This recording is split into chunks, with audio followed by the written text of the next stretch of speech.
Hey everyone, welcome back to the channel. In this episode I am going to be doing like a reaction type video, and just let me know in the comments if you actually like these videos and I will keep doing them.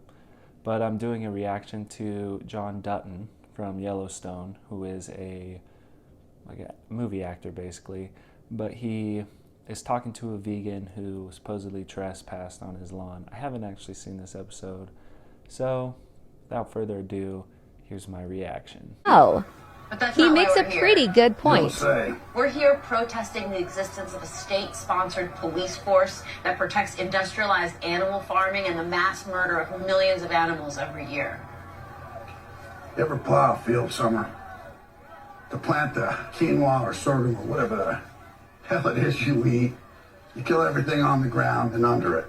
You kill every snake, every frog, every mouse, mole, vole, worm. Well, you kill them all. So I guess the only real question is, how cute does an animal have to be before you care if it dies to feed you? Yeah, okay, you gotta love John Dutton. I do like his perspective. Okay, out of basically any actor that I know, out of any TV show, John Dutton, played by Kevin Costner, is literally like the best. He has the best one-liners. He is just great. I love him. Yeah, just a big fan of that character. The vegan saying mass murder, industrialized of whatever. Yeah, those are some big words. Force that protects industrialized animal farming and the mass murder of millions of animals every year. And I do like how the rancher in this video responded to her, because it's true. You ever plow a field, Summer? To plant the quinoa or sorghum or whatever the hell it is you eat, you kill everything on the ground and under it. You kill every snake, every frog, every mouse, mole, vole, worm. Well, you kill them all. So I guess the only real question is, how cute does an animal have to be before you care if it dies to feed you? The growth of plants does cause the killing of smaller animals. That's something that a lot of vegans are kind of afraid to admit. I see his point, but I also see her point. A lot of you guys who are watching this video probably side with John Dutton and you like what he has to say. But from her perspective, she does view these big-time livestock operations as animal cruelty, because she's probably seen pictures of feedlots where cows are being abused and just standing and laying down in their own fecal matter, which does happen, but not as often as people think. And you have to be a very poorly run operation for your cows to be abused.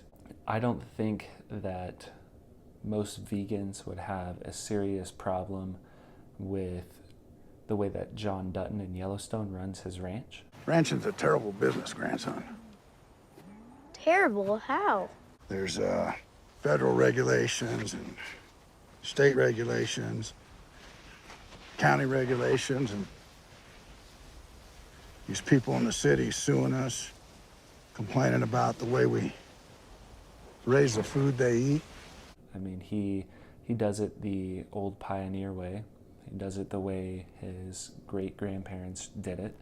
And to be honest, it is a pretty healthy way to create food for people. He's not exploiting the land. He's not doing anything super drastic. His way of doing things is probably a lot healthier for the land than, say, a soy farm or even a corn farm. These potatoes aren't going to end up on your dinner table. Their final destination is this hole. We're in the small town of Sheridan, Montana, on a potato farm. Normally, this time of year, Bill and Peggy would be sending their potatoes to be planted.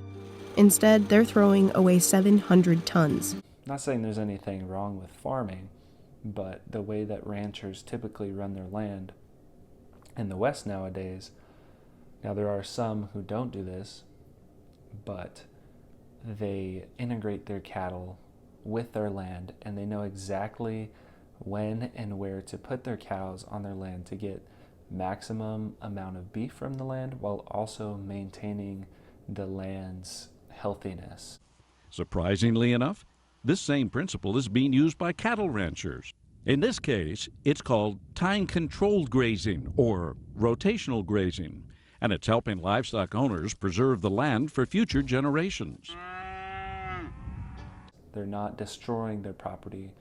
That would be pretty dumb to do, to destroy your own property just so that you can get a higher yield on this month's cattle or this year's cattle. Because if you destroy your land, you are cutting your cash flow from next year's calf crop away from you because you destroyed your land. People have this idea that cattle are not meant to be eaten, which is very far from the truth. We ask questions like, were we designed to eat meat? Were we designed to eat grains? Were we designed to eat dairy? But those foods and those technologies created us.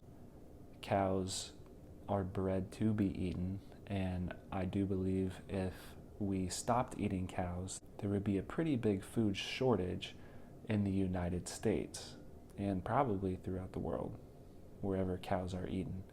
Could we adapt and move on to eating other things? Yes, we could, but why should we if cows are the natural thing that the land is requiring, specifically on the Yellowstone Ranch? For example, bison used to roam freely all across Montana, and they numbered in the millions. Now, correct me if I'm wrong on that.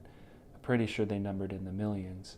And so once people, I guess what she would call murdered all of the bison. I do realize that bison and buffalo are different animals, but I'm just lumping them together, buffalo and bison, 30 to 75 million. I went back and checked. Now, back to the video. Sorry it's boring. And I do believe it was just a big butchering, and I'm not a big fan of what they did to the bison. It was a harvest. We were the harvesters. Frank H. Mayer. They piled the hides and bones into the wagons until they were full, and then took their loads to the new railroad stations to be shipped east to market. But once these bison were killed, there was no natural prey species on this land, and that threw the entire ecosystem out of whack. And so we actually need to put these cows on the land in order to satisfy the ecosystem, because that's what was naturally there. The cattle are mimicking the bison from 100 plus years ago. So, sorry, vegan lady, I am siding with John Dutton on this one. I can see where she's coming from. I can see where you're coming from when you say that it's a global, industrial, large-scale system that needs to be fixed, because it kind of does. But I don't think people like John Dutton are necessarily contributing to that widespread problem. So, I don't know. That's just my initial thought process on it. If you guys have anything to add, just feel free to throw it in the comments and I will quickly respond to you. Thank you for watching, and adios.